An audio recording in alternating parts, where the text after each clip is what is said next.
Bismillahirrahmanirrahim. Assalamualaikum warahmatullahi wabarakatuh. Saya Ahmad Zardina dengan NPM 2020111 ingin menjelaskan tentang suksesi kepemimpinan politik.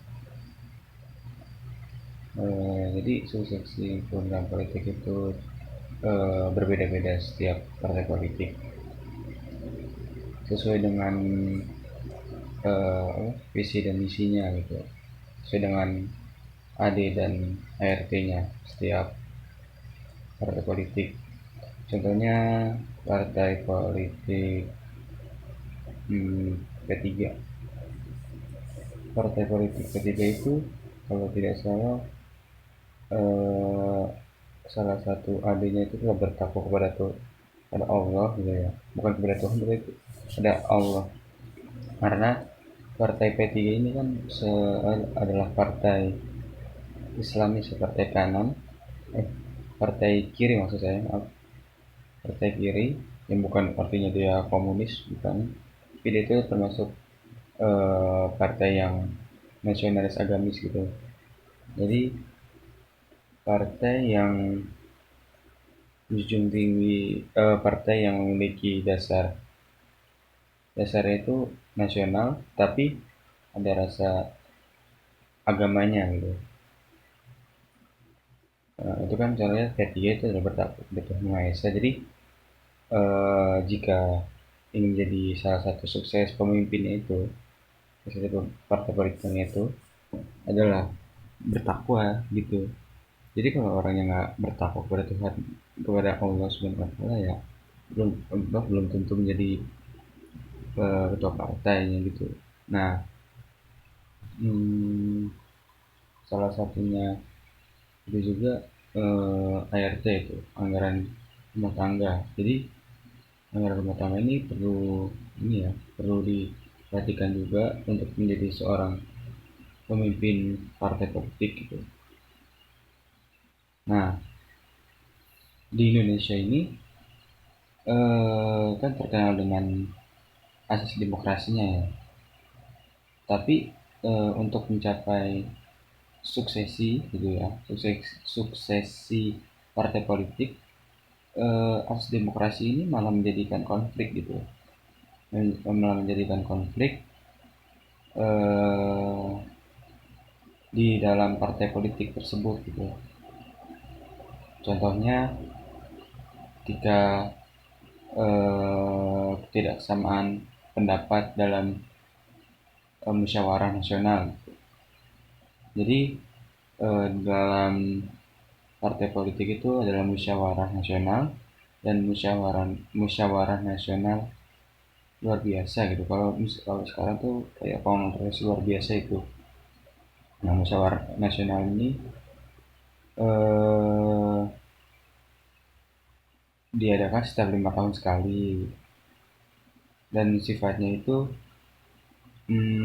normal gitu. Maksudnya kayak normal itu kan kayak 5 tahun sekali gitu. Nah, kalau yang luar biasa ini, KLB ini, saya tahunya KLB, yang kongres luar biasa itu yang diadakan secara mendadak gitu. Itu biasanya kayak diadakannya itu sesuai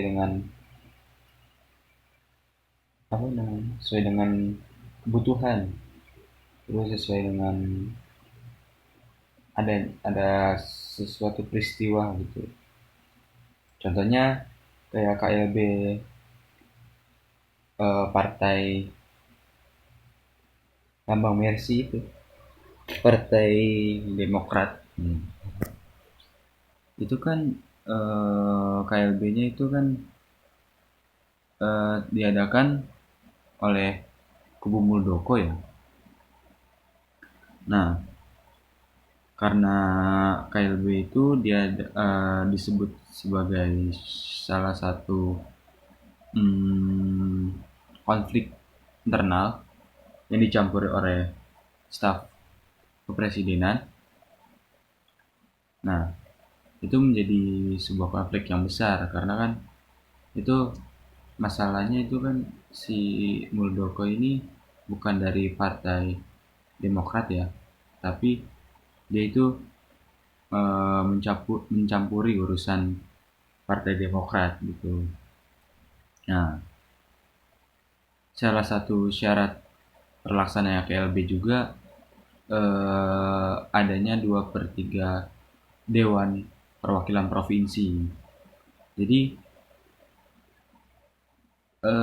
jadi KLB ini menggunakan asas demokrasi yang menghasilkan konflik gitu. Saya memiliki persepsi seperti itu karena kalau misalnya sifat kekanak-kanakan manusia gitu ya, saya sebutnya sifat kekanak-kanakan manusia karena eh, seorang yang sudah dewasa itu biasanya emosinya bisa terjaga, terus memiliki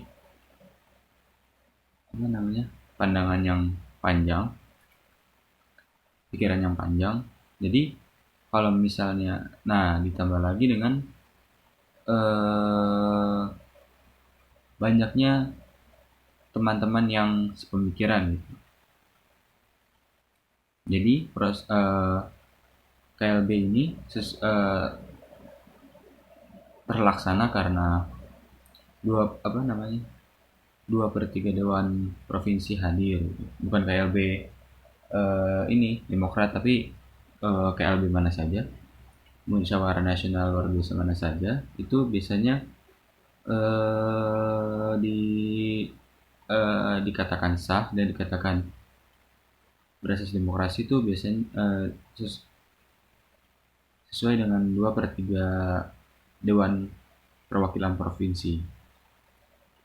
Nah, di kasus kudeta Demokrat ini, kudeta AHY, itu yang diberitakan dan saya melihat di salah satu eh, website berita ternama CNN dan Kompas TV dan juga ini ya, CNN sama Kompas TV saja saya bisa lihat itu AHY berkata bahwa yang hadir di acara KLB itu bukan orang-orang yang sudah jarang aktif gitu. Jadi ini terbukti bahwa as demokrasinya itu menghasilkan politik aklam aklamasi. Nah, politik aklamasi itu politik yang ini apa namanya, yang disetujui oleh anggota-anggota rapat yang hadir. Nah, ini salah satu konflik terbesar. Jadi jadi harus begini. Jadi orang-orang yang tidak setuju dengan kepemimpinan AHY itu karena kan disebutkan bahwa sistem dinasti itu ada gitu ya. Karena kan pendiri partai Demokrat itu kan SBY. Nah, AHY ini kan anaknya SBY. Nah, ada sekelompok orang lah yang nggak suka gitu melihat kok begini gitu loh. Makanya diadakan KLB. Nah, ditambah lagi adanya konflik internal sesuai dengan kata AHY. Sebenarnya konflik di antara Muldoko dengan AHY itu adalah konflik internal, tetapi malah menjadi kudeta gitu loh. Jadi kayak apa ya, kayak anak-anak kecil lah yang seharusnya apa sih namanya, konflik atau permasalahan itu bisa dibicarakan dengan kepala dingin, tapi ini malah seperti diumbar-umbar gitu. Jadi kayak mencari pembelaan di depan masyarakat gitu, yang seharusnya kan staf presidenan itu kan nggak seharusnya seperti itu ya. Dan juga AHY seharusnya AHY menanggapi dengan tegas kayak apa, kayak kudeta ini dia benar-benar memperjuangkannya gitu di PT UN. Nah, selanjutnya itu adalah tadi kan kudetanya. Nah, lalu politik aklamasi ini sangat kental di Indonesia, dan menjadi apa ya, salah satu pencair suasana, yang belum tentu apa, suasana sesaat. Jadi belum tentu nanti seterusnya itu akan mereda gitu, akan aman-aman saja.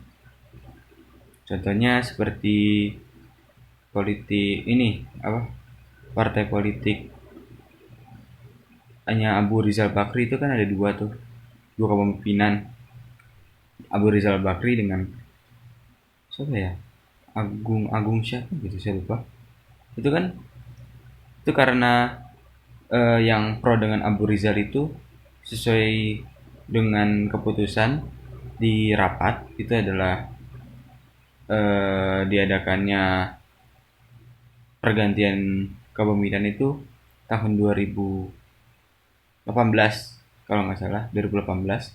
Nah, seharusnya itu di 2016 karena ada konflik apa, ada sesuatu lah yang saya baca beritanya tuh masih belum rinci.